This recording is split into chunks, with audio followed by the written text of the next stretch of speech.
And we're back. Now, for many people, this next topic can be difficult to talk about, but it's far more common than you may think. Bladder control issues affect millions of people and can impact daily life, but the good news is there are options that can help. Now, today I am speaking with a urological surgeon about those different ways. Joining me now from Albany Urology Clinic and Surgery is Dr. Khalid Ajib. Welcome to the show. Hello, thank you so much for having me today. Yes, thank you. Thank you for stopping by. This is such an important conversation. Now, I would like for you to just start off by explaining what exactly is overactive bladder and how common is it? Yes.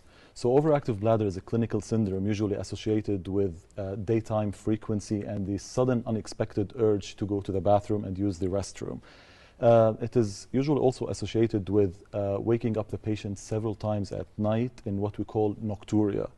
And sometimes it's also can be linked to urge incontinence, which is the leakage of urine before the patients can even make it to the bathroom.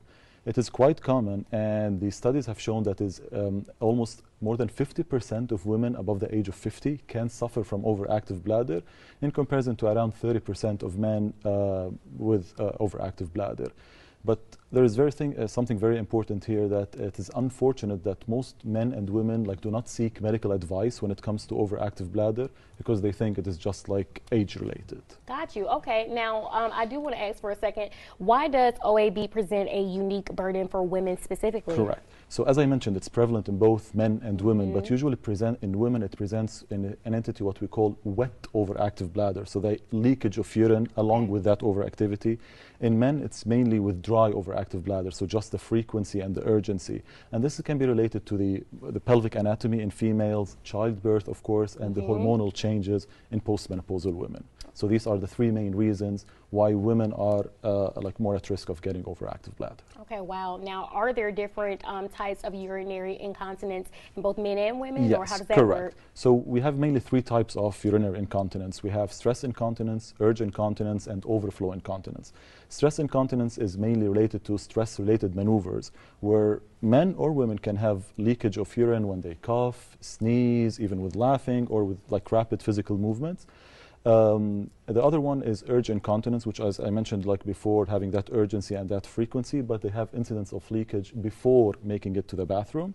And the last one is overflow incontinence, which we usually see in men with enlarged prostates and where they retain urine. They do not empty their bladder properly, and that's why they have that leakage with it. Got you. Yes. Now, as we've talked about earlier, this affects a lot of people, and I know there are a lot of people at home who probably think there isn't a better way to live right now. But what are the different treatments that you all can provide? Yeah, so the main thing, according to the American Urological Association, is certain lifestyle modifications.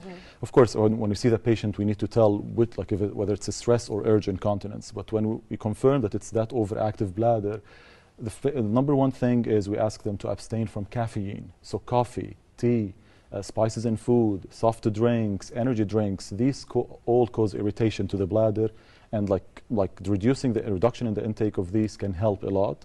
And also we ask our patients to abstain from any fluid intake 3 hours before bedtime. That will also help them to get a better night's sleep. And with stress incontinence, there are certain pelvic physiotherapy, Kegel's exercises that we ask patients to do, and that also will help a lot. Got you. So they definitely have options. Correct, to start with, yes. Let's say someone is following everything you're saying to the T, and it still isn't helping. What are some other things they can try? So we go on to the next step, and that's where we offer some medications, prescription medications.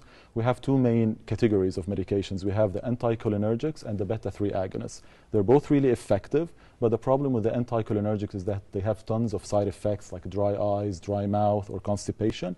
That's why we mainly go with the relatively new medications, the beta-3 agonists, to be able to help our patients in getting a better life, if I would say. Okay.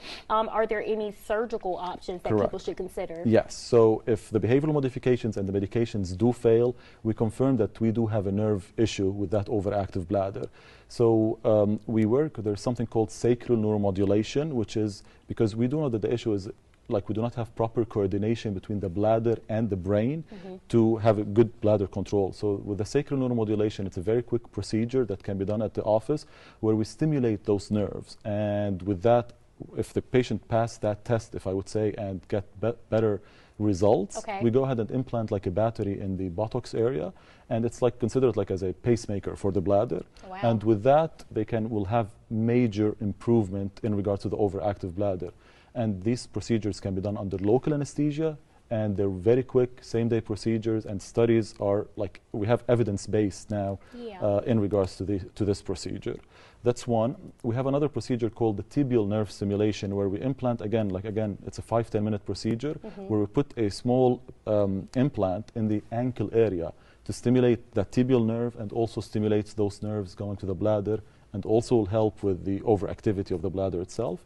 And the third option is the buttocks, where we, with a quick, we bring a scope into the bladder, which is a camera going into the bladder, where we inject some buttocks in the bladder itself to relax that bladder and help with the overactivity of that bladder.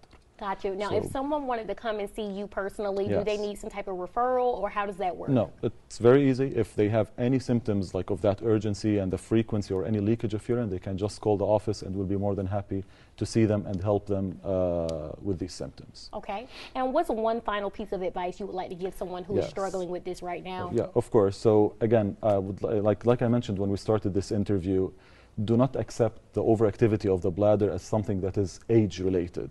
There are lots and lots of options that we can help you with, so don't let the bladder control you. You control your bladder so that you can enjoy your vacations, your family time, and all that. That's right. Yes. Well, thank you so much, Dr. Ajib, for stopping by Thank you. and Thank you explaining so all this much. great information. Thank you so much for having me today. Yes, Thank yes, you. absolutely. Come back Thank you. anytime. Thank you. And all right, for more information, just head over to our website at WALB.com. Now, we're going to take a quick break, but don't go anywhere. We've got more in store in just a few. You're watching Town and Country.